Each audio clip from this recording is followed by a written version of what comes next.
Hey guys, how's it going? Welcome to my video. Okay, so I am going to do this video and give you guys some troubleshooting steps if you guys have the same issue that I had a couple days ago.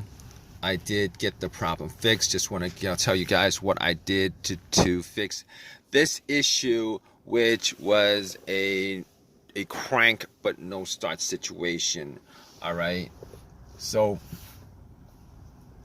basically I was at Walmart and parked my car, went to Walmart and spent about an hour there, came back out and tried to start my car, and my car cranked but it did not start. It kept on cranking but it did not start. So basically best place to be if I had a situation when I had that situation, considering, you know, if it's something easy to fix, I could probably get a lot of things. But anyway, I cranked it a couple of times. It kept on cranking. It kept on cranking. Didn't start up. Didn't crank over. So first thing that came to my mind was it's probably the battery, right? Haven't changed the battery for a couple years. Probably the battery. I haven't actually touched the battery for a couple of years. Haven't changed it. It was, you know, there's probably corrosion. But here's the thing about it. It was a strong crank. It wasn't a weak crank. It wasn't a slow crank. It was a strong crank. So that actually had me thinking, maybe it's not the battery. So I turned on the headlights, went out and checked the headlights. The headlights were pretty bright. So that actually made more of a case that it's probably not the battery. So I opened up the hood, obviously, checked out the battery. There was some corrosion on there. There was some corrosion on there. There was some corrosion on the battery.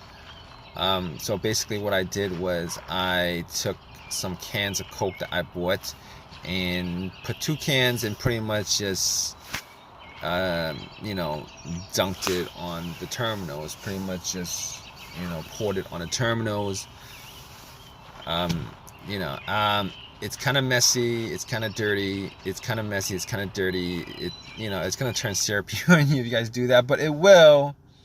Just take some water and rinse it off, guys. That's what I did also. But anyway, it oxidizes, it bubbled up. A lot of the corrosion was taken, was you know, came off. And went back to Walmart to get a couple of things. Went back to Walmart to get a wire brush. And pretty much cleaned up the battery terminals. Got a little set of wrenches and but I probably, you know, probably didn't need to do all that because I actually have a power pack to test that out. Thinking about it right now, but anyway, I cleaned it up. Try to crank it. It cranked. I mean, the crank might have been a bit stronger, but it cranked. Just didn't turn over. So I was like, all right, I forgot that I had the power pack in the back, but took the power pack out, popped it on, and try to turn it over. It cranked. It did not turn over. So at that point, I was like, okay, probably, I'm like, at that point I was 100% sure it wasn't the battery, considering considering the cranks were strong. It kept on cranking pretty strong, and putting the power pack on there, it should have just started up. It did not start up. So at that point I was like, I can rule out it's not the battery. All right, as far as the wiring on the battery, I could rule out that it wasn't the wiring on the battery either, because I actually did check out the ground wire. The ground wire is a negative cable, guys. For the most part, the ground wire is just connected to the frame of the car. I looked at the ground wire just to see whether there was any kind, whether it was loose, rusted, anything like that. It wasn't. It was very tight onto the frame, connected. There was no frayed wiring or anything like that. So I was like, okay. Okay, it's not probably not the wiring, probably not this. Okay, so I'm ruling out things at that point. All right, I'm ruling out the battery, I'm ruling out the wiring, and on top of that, I ruled out the alternator. The alternator wasn't really in you know what I thought it was causing it anyway, considering you know, it cranked up pretty strong. And cranking up pretty strong means that the battery was pretty strong. And then when I put the cables on from the power pack, and it didn't start off up. You know, it's not the alternator, guys. You guys think it's not the alternator? It's none of that other stuff. Okay. So at that point, I was like, here's the thing. As far as me, if you guys are in this situation, you guys trying to troubleshoot this whole entire thing, trying to rule out certain things. All right, here's the thing. There was no check engine light on the dash at all. No check engine light on the dash before the situation happened. I haven't had a check engine light on my dash for a while. Had some other issue, but that was a long time ago. No check engine light on the dash, okay? But I have an OBD2, and I plugged it in. And what you know, this situation could be caused by also your car's computer not registering, not connected to your car for whatever reason. Could be a fuse, a short somewhere, whatever. But I had an OBD2, plugged it in just to make sure that there, you know, there's nothing that I can actually take from this situation as far as it's scanning the whole entire thing. It was able to scan the whole entire thing, scanned it, and then came back with analysis, you know, no codes, all the monitors were cleared, everything was good. At that point, I knew that it was able to read the car's computer. So there's nothing wrong with the car's PCM, ECM. There's nothing wrong with the computer at all that's causing it. On top of that, like I said, very important whether there's a check engine light or not check engine light when it comes to troubleshooting this issue. All right, no check engine light means that you could pretty much consider that, you know, all the other stuff that could be causing it with a sensor on there is probably not causing the issue. And when I say this, I mean the mass airflow sensor, I mean the throttle position sensor, I mean the camshaft sensor, I mean the crankshaft sensor, I mean every single thing that you could possibly think of, all those things that you could possibly think of that has a sensor to it that could be causing this issue, you could pretty much just rule every one of those things out. Pretty much. Not always the case. Sometimes sensors go bad and the computer doesn't detect it, or it has a little bit of an issue and the computer doesn't connect, doesn't detect it. But in this case, ruled all those things out. Camshaft, crankshaft, position sense, throttle position sense, root every one of those things out. So at that point, all right, I'm down to pretty much a couple of things. Fuses, relays, the fuel pump maybe. Okay, it could be a couple other things outside of that. But we're just gonna troubleshoot little by little. So I was troubleshooting it little by little.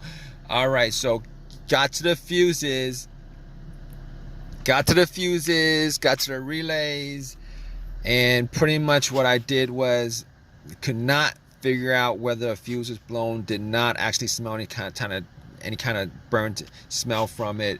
So being as I was around at Walmart, went in and got a fuse tester, tested all the fuses. All the fuses were good. You know, all the fuses were good. There was not a single problem with the fuses. And I pretty much came to, it's either one of two things at that point that I could think of. All right, there could be a couple more things, you know, the ignition, etc. But I was down to a couple of things. And I looked at the relay, the fuel pump relay. All right, but before I did that, I was thinking it might be the fuel pump. So I was in my car, and I was trying to figure out whether I could hear hear the fuel pump whizzing, priming. All right, so if you guys don't know how to do this, essentially you would normally need 2 people to do this. One to listen to the fuel pump priming as the ignition is turned to the on position, not the crank position, because once you get to the crank position, you're gonna crank the car up and you're not gonna be able to hear it too well. All right. So basically, I had, it was just me there. So I was sitting in the car and I turned it onto the on position, trying to hear whether there was a whizzing sound.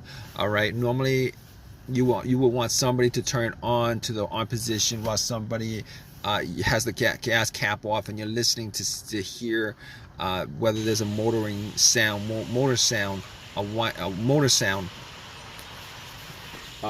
I couldn't do that.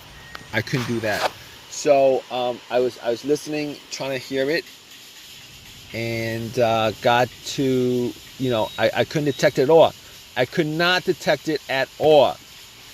Detect the sound at all. So at that point, I was like, oh, okay, all right, we're gonna just swap out some relays.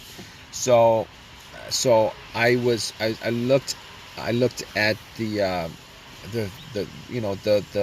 fuel pump relay, and I noticed that there was another relay that was the same. I'm not sure exactly where that relay actually, what component of the car that relay was for. Popped that relay out, popped it in, popped the relays out of the fuel pump, popped that relay out, swapped it. Swapped it. Guess what? It cranked over. Easy fix.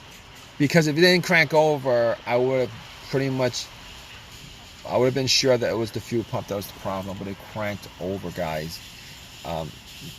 So pretty much at that point, I knew it was the relay that what needed to be swapped out. Drove it to an AutoZone, got the relay, and pretty much just swapped the right one back, and threw away the bad relay, popped in a new one, and haven't had any issues since, guys. So if you guys are in this situation and you guys are looking for some troubleshooting tips on stuff like that, okay, just pretty much do what I did as far as troubleshooting each of those components. Hopefully you don't have a weird situation where it's some pretty crappy situation where it's a computer issue and the computer's not connecting to your car, which comes up every once in a while, or maybe even a fuel pump issue where you need to swap out a fuel pump, which is a lot more expensive than a relay. But I hope this has helped you guys out. If you guys like this video, please leave a comment in the comment section. Please subscribe. Please give me a thumbs up. Thanks. All right, guys, take care.